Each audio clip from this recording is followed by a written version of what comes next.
and stuff. She's like, well, if you don't come back, you don't have to. I'm just asking. So I know, you know, but she's my supervisor. I'm like, yeah, I'm coming back. I'm supposed to my haircut. In Texas, I was in that motherfucker till 7:30. I'm like, fuck, I'm gonna get my haircut. I don't know. Because the game Saturday morning, you know. I'm on the website trying to get tickets. I'm looking at the shit talking about no students that's not either school. Like, does that mean I can't buy my son and my nephew a ticket? Yeah, crazy shit. And look, everybody buy adult tickets or something? Nah, you can buy a kid ticket, like a student ticket, but they say you gotta have an ID. I'm trying to see, does that mean my son gotta have ID for this school? Because my son don't live out here. Oh, yeah. I mean, maybe. Oh, yeah, I don't know. That shit weird. Maybe for him. I mean, maybe for his. I don't know. That's it. When you see somebody, I don't want to spoil it for those who didn't see it, but when you see somebody like Kurt Barrows basically talking through this whole documentary, if you've been around since the 90s and early 2000s, you know the privileged position course that Kurt Barrows plays for that with. Like, that man is synonymous with that. Like, that music's like, Lord, it happened. I was going to give Biggie the biggest funeral ever for somebody in New York, musician-wise ever. And if you was around during the time, the funeral was crazy. You know, they go through Best Sky, the streets, and go crazy. We was like, wow, that's amazing. Dog said that once Huff found out how much the funeral was going to cost, he said, nah, Biggie got to pay for that. We got to recoup it. What? What? Wait a minute. Wait. He got to recoup the funeral? I don't know what kind of game Buck played, but I have no idea how this goes, my nigga. But I never heard no shit like that in my life to where get the coup. Yeah. See, y'all didn't see it yet. That was wild. That was one of the wildest parts of the documentary. And I was just seeing this. I actually don't believe I heard the way I was around it 3-4 times because the nigga said, we gonna recoup it. Now the next thing, I'm not going to give up the whole documentary. I really want to touch on a couple other things. That was the first thing I wanted to touch on. The second thing was, he's going to get the cover of Rolling Stone. Whether he live or die for his knowledge. That documentary is crazy as hell, man. God, he's serious. Man. He's serious. And then, if the motherfuckers that was trying to, like, prosecute him, they would have just did the charges. That nigga would have went down. So you can get one last Rolling. That's the thing about attorneys, state attorneys and shit. They always trying to go for the biggest charge. Trying to get him on a RICO, racketeering, and all this shit. Like, you got him on so much domestic violence and attempted murder, and you know what I mean? Like, y'all ain't put none of that shit in there. The temperature of the room is like, you make sure. Exactly. That's why the jurors was like, shit, if they would have put domestic violence or anything like that, shit, you know, we would have said it's guilty. The shit y'all was trying to charge them with. This documentary before I bring No, gave man 4 years. episode 4 is 4 parts. So y'all worry about his sex life. It's a producer named Rod who produced the Love album. He was bogus, but I'm thinking like, if he would have just gave a lot of these people that's complaining, they bread, like Rod, little Rod, whatever his name is, that nigga you wouldn't be hearing from him right now. You could tell he was salty, like, man, I made this album, like, is that he didn't pay me. So he raped me, he used me, he drugged me. Man, he even gave you the bread, we wouldn't know none of that stuff. But just to give you some of his backstory why he was at Punk's house. What I really wanted to say was this is that he said he was being drunk while he did many times he fell asleep and didn't know he was going on, he woke up and would be delirious. He said, he woke up but this one particular night, or a couple particular nights, he said he was drunk, and when he woke up sore. This dude is stupid. the fuck you mean you look so good, bro? I knew Cameron was This nigga stupid. He said he woke up sore. That part killed me, man. Yeah, I like, woke up sore to women if I woke up and he in the bed. Like, what? like you kept coming back, my boy. Yeah. I don't get, yo, God, I'm not laughing. But that asshole sore, and you stuck around. So, this is what I gotta do. That's what I'm saying. Even he got paid, that's what I had to do to get paid, man. Sore, and you stayed. And now you telling niggas about how you was drugged and woke up sore. And then he say, had a hell of a night, Daddy, huh?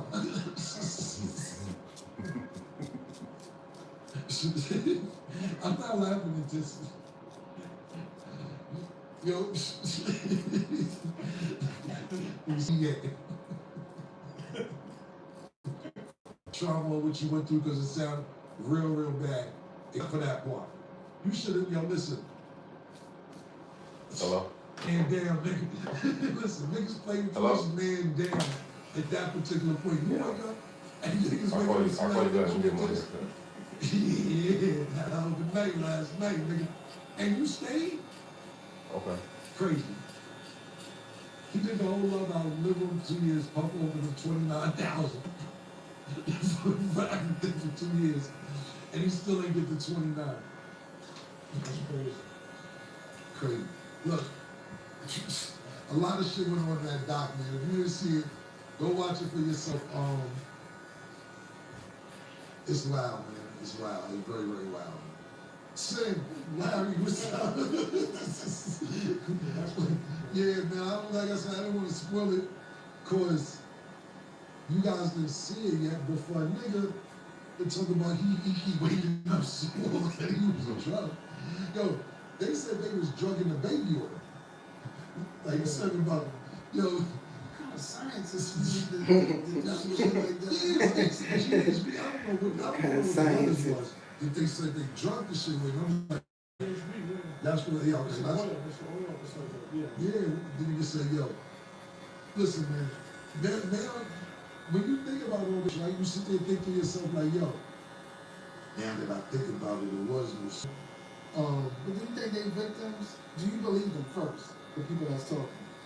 Kurt Burrow, yeah, absolutely. Everything Kurt Burrow said, I believe, 100%. Rod, I don't know. He's not a victim if he stayed. Yeah, and I don't know if I believe it. But who was to tell that story? I mean, just money could be the motive.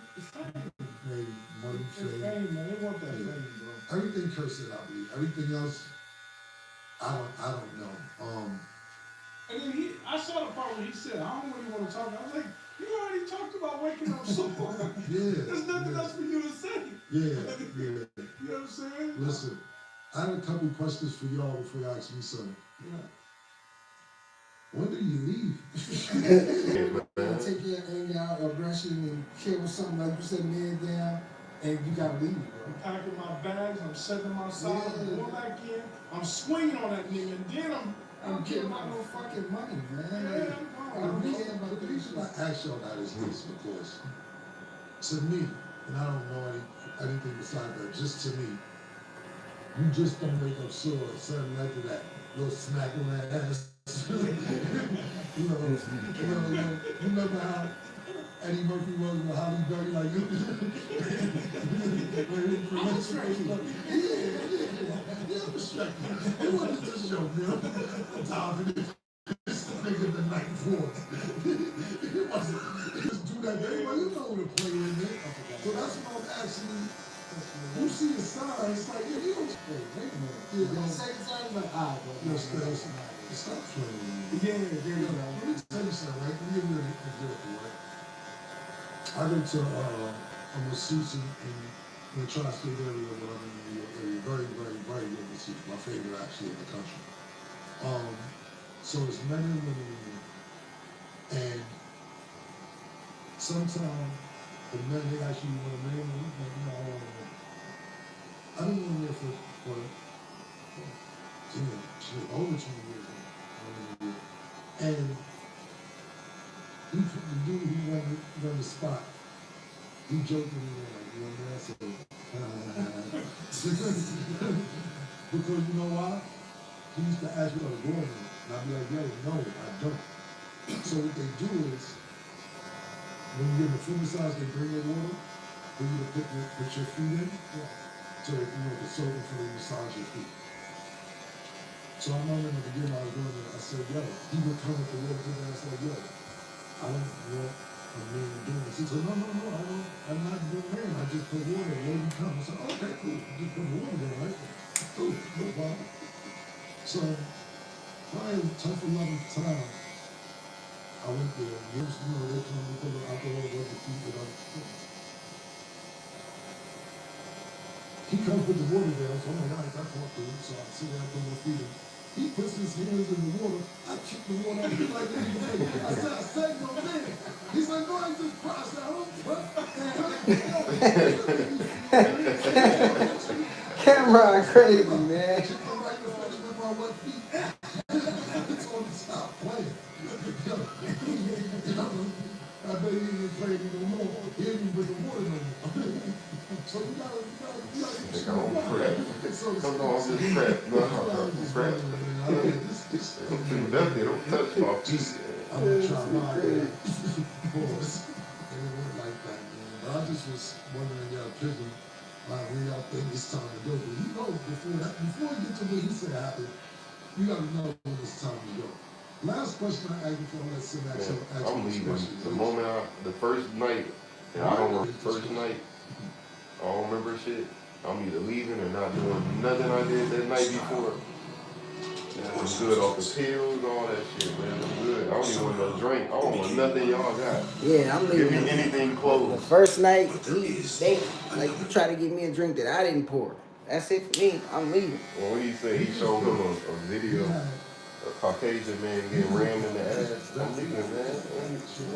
Anytime you don't come, I gotta go. I can help you with this shit from afar. Somewhere else. Years after the rapture. The first thing I ever phone went to.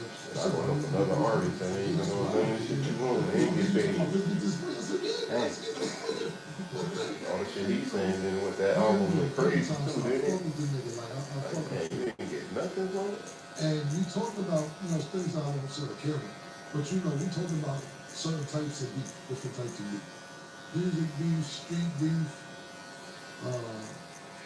whatever other kind of beef there is in the world.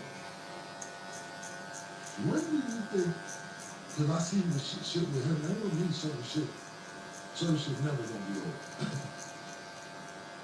What kind of beef cause do you think happens when it's gone forever? When you're never gonna get over it? When somebody died, not shot. They didn't shot me, I didn't even pull him up. I got shot. I'm not. But what if it was an accident? What if it was an accident? That wasn't an accident. What do you mean accident? No, I'm not talking about him. I'm just talking about, like, what if it's an accident? Like, your boy gets shot, get grazed in the leg, and... I mean, if you get shot by accident, then cool. If you get shot on purpose, I can't... Trump has a book called The 50th Laws. The 50th Laws. It's never over with him. It's never going to be over with him. It's never going to be over with him. Right, but I'm asking y'all would it never be over. We already know we're a different type of man. I'm trying to be simple. Because I hold that. So, I would say no. Alright, I'm going to tell the truth. You say no. You violate in a certain way, no. Now, just an argument or just back and forth, through music, yeah, I don't care about that. I'm talking about like violence, yeah, it is, but Yeah, violence is great. You just talk, but I don't got time for it. I'm going to keep it pushing. I don't want to call it family effect. Because you do stall niggas out. Like, people stall certain, you don't even respond. And I like that because it's like, I like it because I feel like that hurts some niggas even worse than anything. You know what I'm saying? Like, I feel like, I've seen you do it to people, and I've seen the responses that they get, and it's like, whoa. Right? Yeah, we call it the curve. You get hit with that curve, Yes. That shit hurt, you know? That shit hurt more than Anything, yeah. the That's jail. that's the camera that I You know. talking shit, you don't say nothing I've back. seen other cameras. I see what you said. People ignore that I shit, don't know. they gonna start talking shit 1996, 97. slowly, I don't know. making themselves The look curve dumb. hurts more. Anything. It's almost Like I'm over like 4 different sites. So that's like shit, 12 different people. So actually 16 different people. And all of them ladies except 2. To try and diminish my character. Man, I don't know why these ladies be thinking I'm finna date you.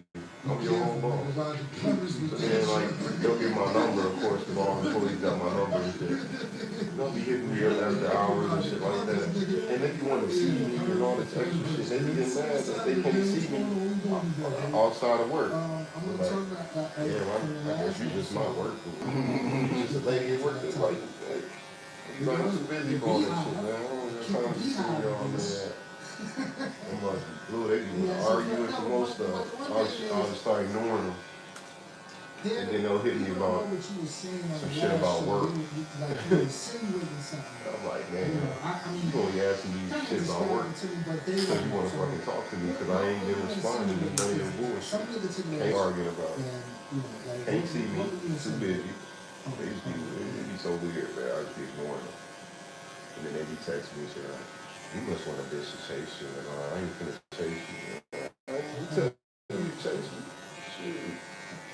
There's plenty other niggas you could text me. Whatever. What's I can tell no stuff about you, like y'all wanna beat my line, man. They be blue, man. They so comfortable doing this to the guy. Yeah. And get that on, they be blue. Man, nigga, disrespectful. I had a lady the other day FaceTime me, bro, no lie. 7 times back to back. This lady don't call regular, she always FaceTime.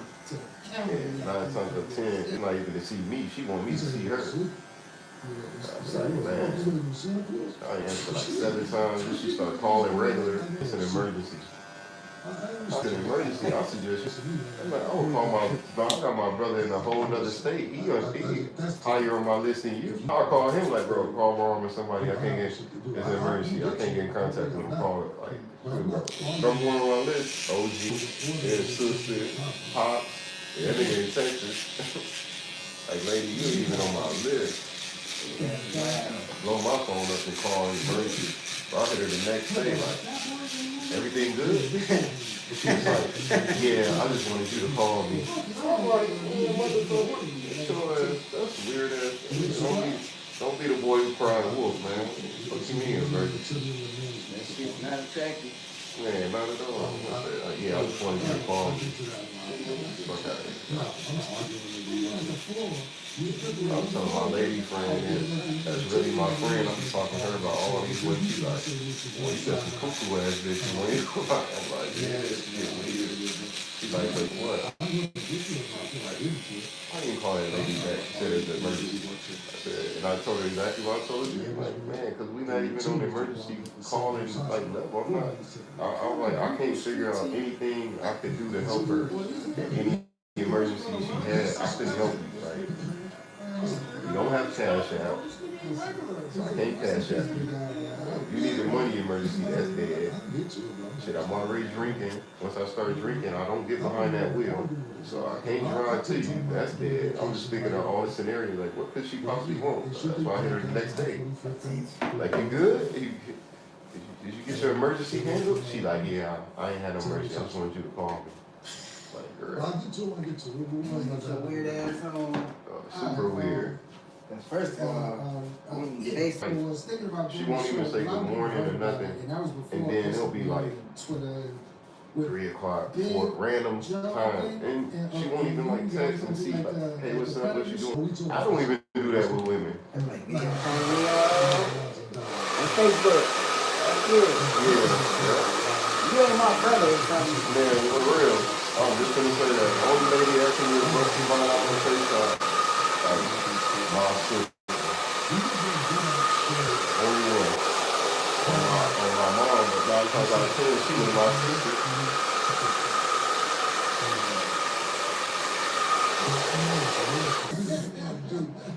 You don't even call regular first, you don't text. Let's do it a FaceTime. Damn, what the fuck? Yeah, you don't know what I'm about to do. You don't know what I'm doing, you don't know where I'm at. The phone, for no reason, push your FaceTime button. And I'll just be watching it. She won't even be like, answer your lady. And then I'll look at the shit. And I won't even answer. I'll just keep talking as if I don't see it. Her ass won't even be like, you don't see me face this in. Let it ring. And then we'll just continue talking like nothing happened. And she'll do it again. You know what I'm saying? Those rules watching the game don't have my AirPods. I don't need everybody hearing me. That's not fair. Why you got me call? Because I'm putting in bets and doing shit on my phone, man.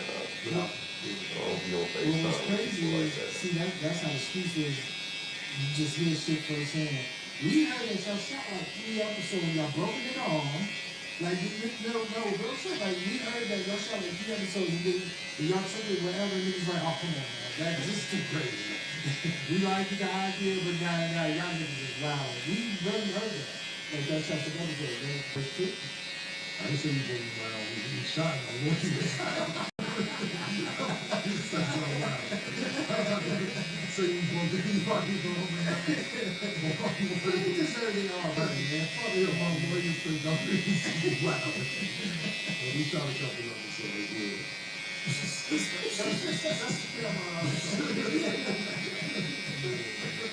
Yo, Purple Haze is one of your favorite albums, if not your favorite. Why did part 2 take so long to come? Like, why didn't it come out right after part 1?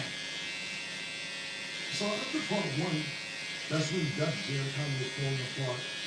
They were on Def Jam, and for the last 3-4 years, in Def Jam, these are all the people I work with. I never worked with LA before. So it was just a lot going on after Purple Haze, really during Purple Haze. So after that album came out, LA offered me to stay at Def Jam, so I didn't want to stay because I didn't know about it. You know, like Outkast and knowing what T.I. Everybody else, I didn't forget what T.I. in the beginning, but I knew he was able to some of that, but I didn't know if he was East Coast rap. So I was like, I need to get out this deal. And I had a lot of money waiting for me at Asylum, so at the time, Monsters, Billy, IE. But they were independent under Warner Brothers, which had Julie Greenwald, Kevin Liles, Leo, all the people I have been working with. And that took some time for them to get over there, get situated. It took some time for me to get out my deal, to get over that Asylum, to get the deal. And then at that time, in between all that, I was like, I want to shoot a movie. So I wasn't in Purple Haze music mode anymore. I was in Killer Seasons, let's shoot a movie mode. So right after Purple Haze, y'all realize Purple Haze came out the end December 2004. I started shooting Killer Season April 2005. It came out 2006, but that's when I started shooting it. So my mom really wasn't in music mode. I did Killer Season, and I was like, you know what? I'm gonna do a soundtrack to my own movie. Then I did a soundtrack to the movie. So that's why nothing came out immediately as far as Purple Haze concerned. My brain just went in a different direction creative. I saw an interview, shout out to Dragon and Mad Prophet. It was always rumors, again, that y'all was throwing subliminals at each other in the early, I don't even say the early days, in the early 2000s, when 90s, whatever, when y'all was rapping. And he said, well, Energy Martinez kind of put it out there, and it was a joke, you know, and people ran with it, but including myself, we always thought that y'all was shooting subliminals, and he said that you're posting one day, maybe on 145th, and said, you know, ain't no problem with you, I don't know you. This was sarcastic, by the way. I'm keeping it on. That was sarcastic. I don't know you. Like, there's no reason for that. She's a rapper on the fuck rock guy. What do you hear about this shit when you get it? I never had no problem with Dragon Ball. People may have been saying I sound like him, but you gotta realize a lot of people in the Swiss Beats father used to be on my block all the time. And Swiss Beats father, like, he's from my block. He's not from my block, but he might as well have been. That nigga over there on top to the point, he didn't even know Swiss Beats was his son. He used to be like, the Swiss guy, how he's like, you know, it's my son. And he's like, T, get the fuck out of here. That ain't your son, T. That was Sam Timberland. I remember T because he was rough rider. He was on my block. And he was saying, like, you know, I heard same thing how he was saying, and I'm like, see, I don't know what you're talking about. I'm not beefing with this. I think my response to you is like, I mean, doing shit with DMX. I'm not worrying about dragging on. No disrespect, dragging on. No disrespect, but I'm saying, to me, dragging on at that time, like, DMX really popped. Like, you had a bad with, like, with women in it. And I'm like, what am I beefing with him for? I don't mean that in a bad way, but drag on today, and even back then, today, come on, you know the drag on's page today? That nigga's spitting. Yeah. Like, that nigga's nice, bro. Yeah. Drag is dumb nice. I'm talking about today. I don't know if y'all been on the drag on's page lately or the last 3, 4, 5, 6 years. That nigga's spitting crazy. And he was spitting back then too. But I just didn't hear, like, you know, like you said, I used to use my mentality, and I told you that. Like, for what? Man, I get what I'm saying. So, but drag, like, we hung out in Cali. All right, Chris in Cali, he came to you, and we was hanging out. We had a good time, of course, with somebody other females. We had a good time. They had no rod.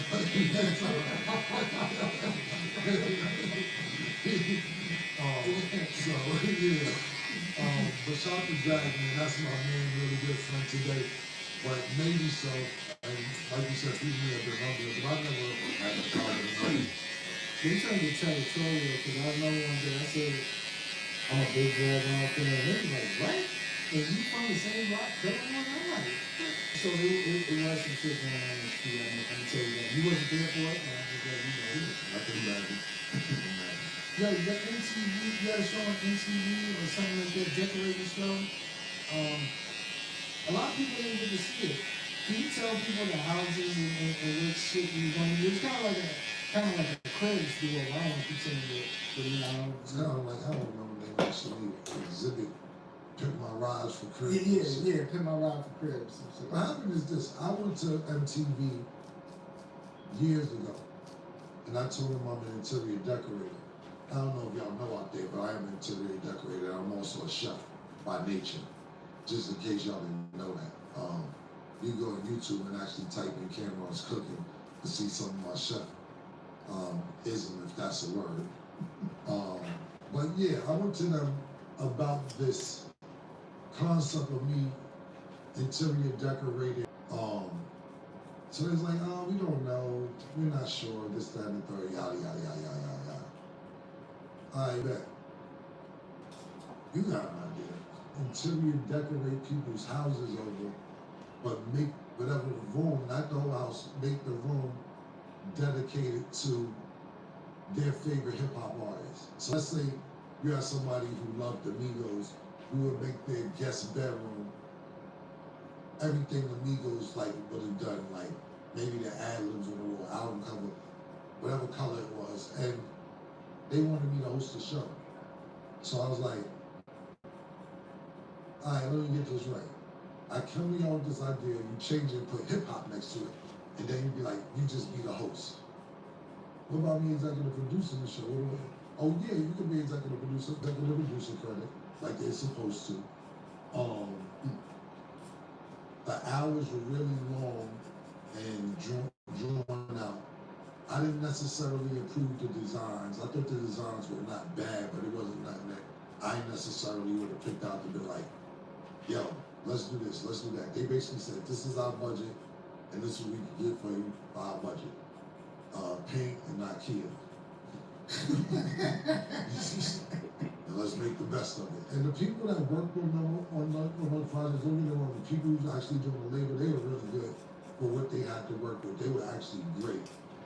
Shout out to everybody who worked with me, but as far from the whole standpoint of what I was trying to do and what really happened, that's not what happened. Then what really pissed me off is after the series was over, because we shot it, it didn't come out every week live. When the executive producer, that shit pissed me off too, so they called me back to do the show, the season. Like, what? And I already started doing my own shows at this time. I told them the number, they was like, can you come down your numbers? Absolutely not. Y'all didn't even my executive producer credit. Y'all really took my show and put hip hop next to it and then tried to make me a host. I have no problem with MTV.